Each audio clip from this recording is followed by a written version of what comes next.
Radio Publique Africaine.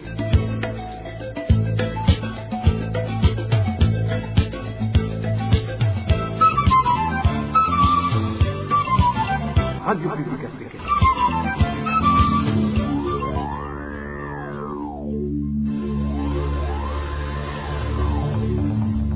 C'est le moment de suivre le journal parlé en français.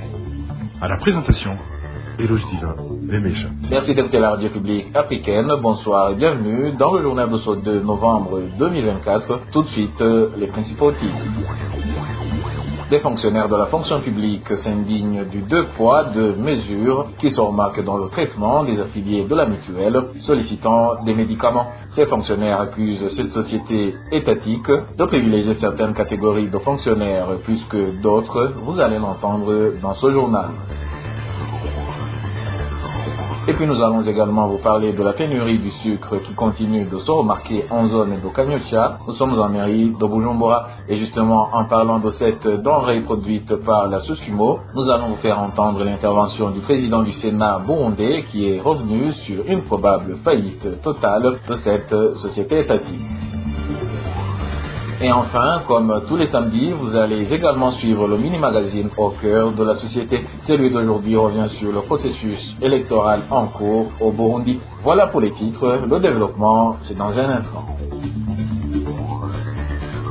Oh, bonsoir, démarrons ce journal par la page réfugiés. Une tension se remarque entre les réfugiés burundais du camp de Nyarugusu, situé en Tanzanie, et des agents appelés Basungusungu, chargés de la sécurité de ce camp suite à des persécutions infligées à ces réfugiés. Ces réfugiés se sont disputés ce vendredi avec les Basungusungu qui ont piétiné les vivres vendus par ces réfugiés dans un petit marché. Plus de détails avec Hervé Miyuhire. Dans ce petit marché tenu un petit moment vers le soir, dans ce camp de Nyarugusu, les réfugiés vont vendre et acheter des aliments pour la supplémentation de leurs rations. Notre source dans ce camp fait savoir que ce vendredi, lorsque les réfugiés étaient déjà dans ce marché, un des agents chargés de la sécurité du camp appelé Basungusungu a renversé et piétiné des ndagala non fumés qui étaient étalés par un des réfugiés burundais. Pris de colère, les autres réfugiés se sont disputés avec ces agents chargés de la sécurité du camp, précise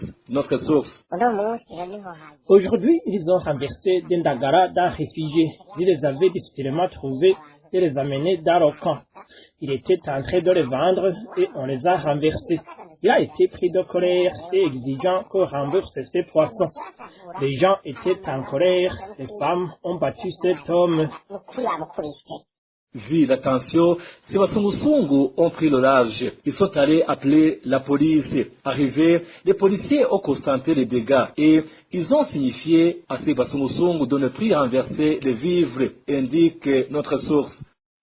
Ils ont appelé un policier. À son arrivée, il a dit qu'il est interdit de renverser des aliments. C'est le mot qu'il a vraiment prononcé. Il a aussi ajouté que ce n'est pas mauvais si les gens vendent des aliments. Après que la police ait calmé cette tension, les activités ont continué dans ce petit marché. Toutefois, ces réfugiés du camp de Nyarugusu demandent que ces persécutions à leur endroit cessent. Merci à toi Hervé Miyuhire et poursuivons ce journal par la page gouvernance. Certains fonctionnaires de la fonction publique se lamentent que la mutuelle ne traite seulement bien qu'une partie de ses affiliés qui vont solliciter des médicaments. Ceux qui se sentent défavorisés disent qu'ils ne sont pas servis dans des pharmacies et sont obligés de passer par des proches qui sont des militaires, des policiers et des infirmiers pour espérer retrouver un médicament prescrit. Ils demandent donc au ministère de la Santé d'intervenir. Innocent Valentin, Singilangabo nous fait le point. Les fonctionnaires de l'État de différents domaines, excepté les militaires, policiers et infirmiers, déplorent le comportement de la mutuelle de la fonction publique de discriminer ses affiliés en servant les médicaments. Un fonctionnaire de l'État, parmi ceux qui sont lésés, il affirme que c'est inutile de porter la carte de mutuelle car lorsqu'il va se faire soigner à l'hôpital public, on lui dit d'aller acheter les médicaments inscrits par le médecin chez les pharmacies privées à 100%. Nous, fonctionnaires de la fonction publique qui utilisent la mutuelle, nous sommes maltraités. Mais je dirais que ce n'est pas tout le monde, c'est juste une partie, car les infirmiers se font soigner sans aucun problème en utilisant la carte de la mutuelle. Je citerai également les policiers et les militaires qui restent tranquilles, mais le reste des fonctionnaires de l'État, on dirait que la mutuelle est inutile pour eux, parce que lorsque tu vas te faire soigner à l'hôpital public, on te dit d'aller chercher les médicaments ailleurs, dans les pharmacies privées. C'est vraiment catastrophique parce que tu ne vas pas trouver aucun médicament dans tous les hôpitaux publics du Burundi. Ces fonctionnaires, défavorisés par la mutuelle de la fonction publique, disent que leurs cotisations dans les caisses de la mutuelle ont été volées, car, disent-ils, ils n'en ont aucun intérêt. Ils se retrouvent obligés de demander service aux militaires, policiers et les infirmiers pour retrouver un médicament inscrit par un médecin, selon ce témoignage. Eux se font soigner sans aucun problème et ils trouvent facilement les médicaments. Aussi, les médicaments que les autres fonctionnaires ne peuvent pas trouver, eux les trouvent très facilement. Certains fonctionnaires de la fonction publique préfèrent demander service aux militaires, les policiers et infirmiers pour les aider à trouver les médicaments inscrits par un médecin. Le reste des fonctionnaires de la fonction publique, c'est très compliqué. À ce propos, nous avons contacté le ministre ayant la santé dans ses attributions, Madame Imelda Sabushimike, mais sans succès. Je vous le disais en titre, des habitants de la localité de Luziba, située en zone Kanyosha, nous sommes en mairie de Bujumbura, se plaignent de la pénurie du sucre. Cette dernière se manifeste depuis la dernière décision du gouvernement de revoir à la baisse le prix du kilogramme du sucre. Dani Claire Gatrumva nous en dit plus. Les habitants de cette localité de Luziba pensent que la récente décision du gouvernement de baisser le prix du kilo de sucre, passant de 8 000 francs à 6 000 francs, est à l'origine de la pénurie de ces denrées qui s'observe ces derniers temps. Un des habitants qui s'est entretenu avec la RPA précise que la pénurie s'est accentuée depuis lors. Depuis la mesure envoyée à la baisse le prix du sucre, on n'a plus envie le sucre dans les boutiques. Il est devenu plus que rare. Les habitants de la localité de Luziba trouvent plutôt que c'est une pénurie entretenue dans le cadre d'une spéculation. La preuve en était même déjà les méthodes dans lesquelles était distribué le sucre réservé ayant poussé. Mais cela ne signifie pas que ce moment a arrêté de produire et de distribuer le sucre. Tout simplement, on ne sait pas par où il passe. Je crois que c'est ce même sucre qui est finalement vendu à un prix élevé. On le vend jusqu'à 8 000, voire même plus. La décision du gouvernement de revoir à la baisse le prix du kilo de sucre a été prise le 17 octobre dernier. Merci à toi aussi, Dani Claire. Et la Trumva, et en parlant toujours du sucre, la société productrice de cette denrée, la Sussumo en sigle, peut tomber en faillite totalement à cause du manque de volonté et de décision. Déclaration d'Emmanuel Sinzo Hagera, président du Sénat burundais, c'était ce mercredi lors d'une séance de cette institution. Emmanuel Sinzo Hagera balaye d'un revers de la main le manque de terre souvent avancé par le gouvernement comme l'une des causes d'une faillite probable de la Sussumo, mais plaide plutôt pour la recherche de moyens financiers afin de renouveler les machines vétustes de l'usine. Burya ikibazo cha Sosumo ntigihagaze ku matongo yaho barima. Ikibazo cha Sosumo gihagaze yuko ihinguro rirashaje. Ko nabo bahajya amatongo mwamwe ko muravuga. Le problème de la Sosumo ne réside pas sur ces terres cultivables, mais plutôt sur la vieillesse de l'entreprise. Cela explique que, même si on accorde à la Sosumo tous les terrains dont elle veut, la Sosumo ne peut en aucun cas produire la qualité de sucre que nous souhaitons. Mais comme la Sosumo est une société commerciale, Pourquoi perdre du temps à amener d'autres personnes qui font du commerce alors que ces personnes, une fois sur place, vont imposer leurs propres règles? Ces conditions que vous posez à ces nouveaux commerçants de vous montrer le capital, que ce soit 50 millions de dollars ou plus, ils ne vous montreront rien. Même moi aussi, si j'étais à leur place, je ne le ferais pas car c'est là où se trouve mon intérêt. Monsieur le ministre, qu'est-ce qui manque pour que vous accordiez à la Sosumo une nouvelle usine pour qu'elle puisse payer plus tard? Ça me fait mal d'assister à la faillite des entreprises gouvernementales sans rien faire du fait que nous prenons beaucoup de temps dans la prise de décision. Ça fait plus de 10 ans que le problème de la Sosumo est là. Mais si on avait pris la décision de montrer à la Sosumo une usine disponible à 20 ou 25 millions, ce serait bien. En plus, si elle veut, elle peut produire de l'éthanol et autres produits. Pourquoi ne le faisons-nous pas comme ça? Monsieur le ministre, moi je pense que vous devrez accompagner la Sosumo et mettre dans vos rapports l'option d'accorder à la Sosumo d'installer une nouvelle usine qui est à jour, car souvent l'argent accordé à la Sosumo est dépensé dans l'achat des pièces de rechange. Même quand il va au marché à la recherche de ces pièces, il ne trouve rien car ces pièces datent de très longtemps. Donc, arrêtons de tourner autour du pont, alors que les solutions sont là. Si la Sosumo était une entreprise privée, ces problèmes auraient déjà été résolus. Et pour le moment, la Sosumo serait la première parmi les entreprises qui exportent beaucoup à l'étranger. Mais, comme c'est une entreprise publique, personne ne peut faire quelque chose pour la sauver. Aucun engagement. C'est un sérieux problème.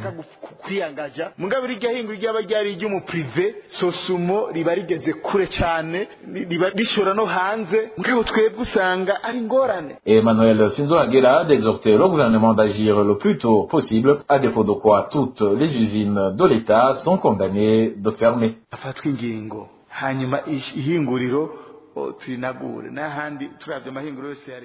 Que les mesures soient prises et que la Sosumo soit réhabilitée. Sinon, toutes les entreprises publiques vont fermer complètement, comme la Burundi, l'OTB, dont leurs produits ne sont plus de qualité. Les usines du Burundi sont presque toutes vieilles. Prenons des décisions vraiment aujourd'hui. Prenons des décisions économiques qui vont changer la situation des usines au Burundi. Sinon, si nous ne le faisons pas aujourd'hui et que nous attendons 2 ou 3 ans pour le faire, nous allons le regretter et nous allons perdre beaucoup. C'est ça qui entraîne les usines publiques vers la faillite. Construisons notre Sosumo, que le gouvernement prenne en main ce problème en débloquant entre 20 et 25 millions. Mettons en place une bonne structure pour que par la suite les comptes de l'entreprise soient bien suivis, pourvu que la Sosumo produise à nouveau du bon sucre, et ça pourra faciliter la disponibilité du sucre dans la pénurie et sur toutes les lèvres ces derniers jours.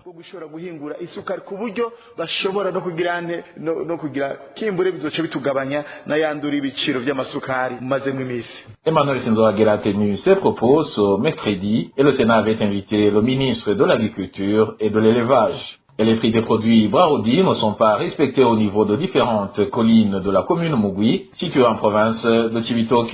Les habitants de ces collines font savoir que certains commerçants détaillants augmentent le prix jusqu'au double. Ils demandent ainsi l'intervention des responsables administratifs. Les détails avec Emmanuel Nyungeko. Sur certaines collines de la commune Murgui, province de Cibitoke, le prix de la petite primus est de 3 000, alors que le prix officiel est de 2 000 francs. Celui de Royal est de 5 000, au moment où, en principe, il est de 3 500 francs, et le prix de la petite Amstel était de 3 000, mais actuellement, ce produit s'achète à 4 500 francs. Notre source dans cette commune de Mugwi indique que la majoration des prix, qui va jusqu'au double par certains détaillants, est devenue comme une habitude. Les prix des boissons sont actuellement devenus une problématique dans de nombreux bistrots des collines d'Ongoma, Mahande, Nyavubuye et Mugimbu. Le coût de la grande Amstel s'oscille entre 6 et 8 000 francs. La grande Primus s'achète entre 4 000 et 4 500 francs. La petite Primus, 3 000. La petite Amstel coûte 4 500 francs et le Royal 5 000. Cela est devenu une habitude, raison pour laquelle nous avons décidé de le dénoncer. L'augmentation des prix de ces produits Brarodi entraîne des conséquences confiance chez les consommateurs. Nous arrondissons des pertes parce qu'on ne peut pas étancher la soif car nous étions habitués au prix officiel de 3500 francs pour la moustaire et de 2500 pour la plumousse. En réalité, c'est un problème grave qui fatigue la population. Ces citoyens disent qu'ils ne comprennent pas pourquoi les responsables des habilités observent seulement sans toutefois réagir. Il leur est plutôt demandé de redresser ces commerçants.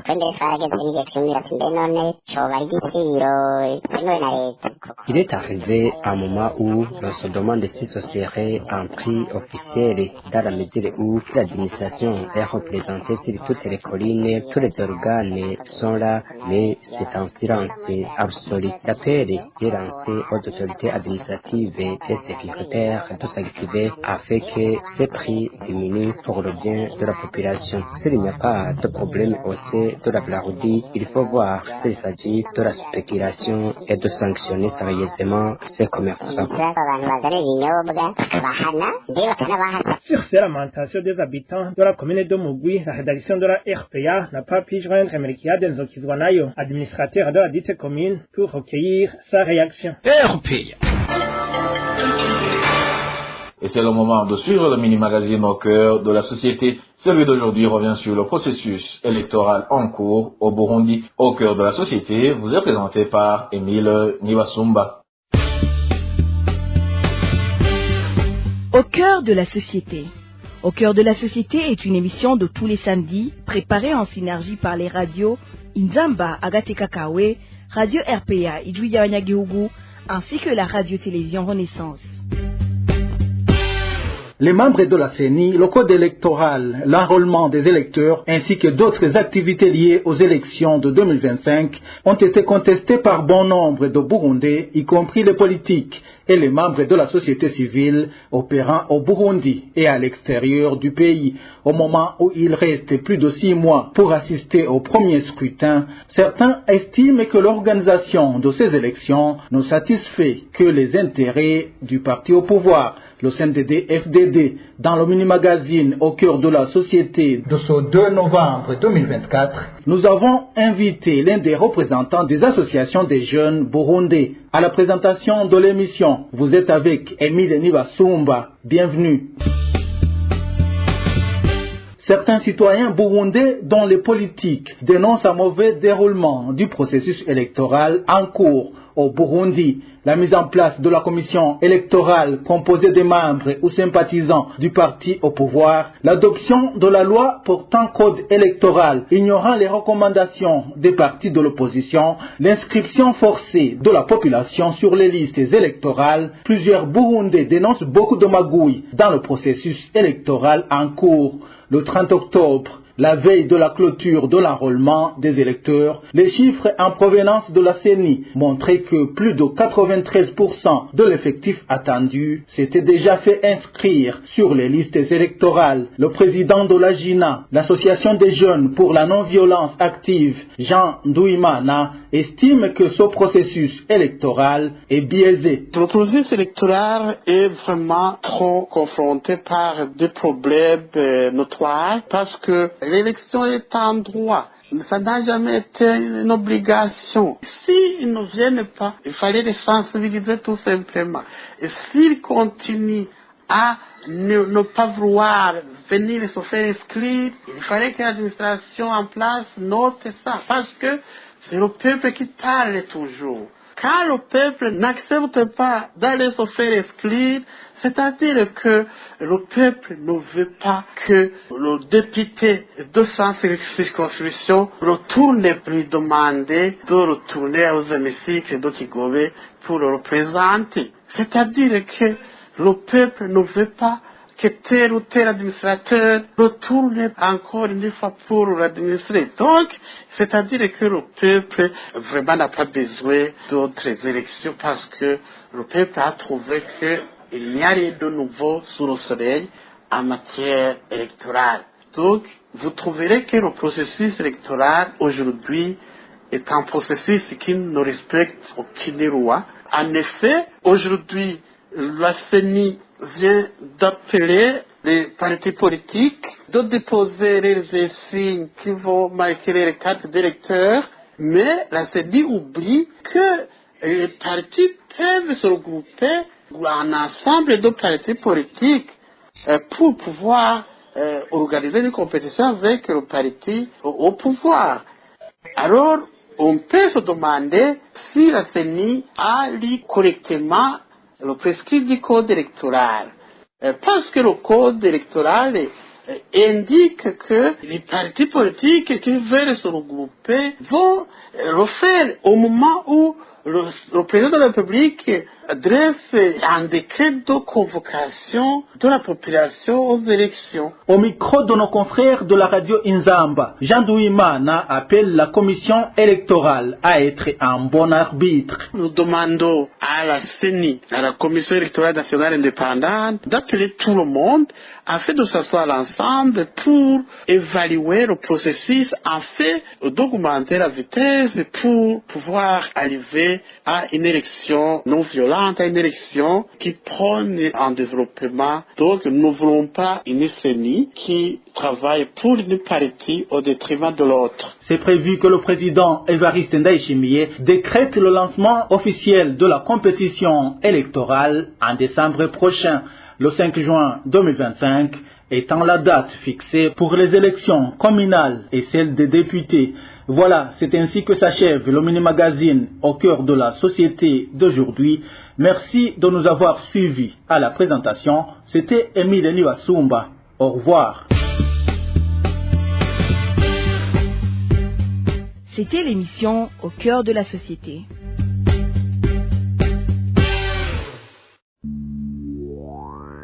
Et voilà, chers auditeurs de la radio publique africaine, c'est par le mini-magazine Au cœur de la société que le journal de ce 2 novembre 2024 s'achève. Merci pour votre écoute et je remercie également mes collègues de la rédaction et de la technique pour leur parfaite collaboration à la présentation de ce journal. Vous étiez avec Eloge Divin Remecha. Je vous souhaite un excellent week-end.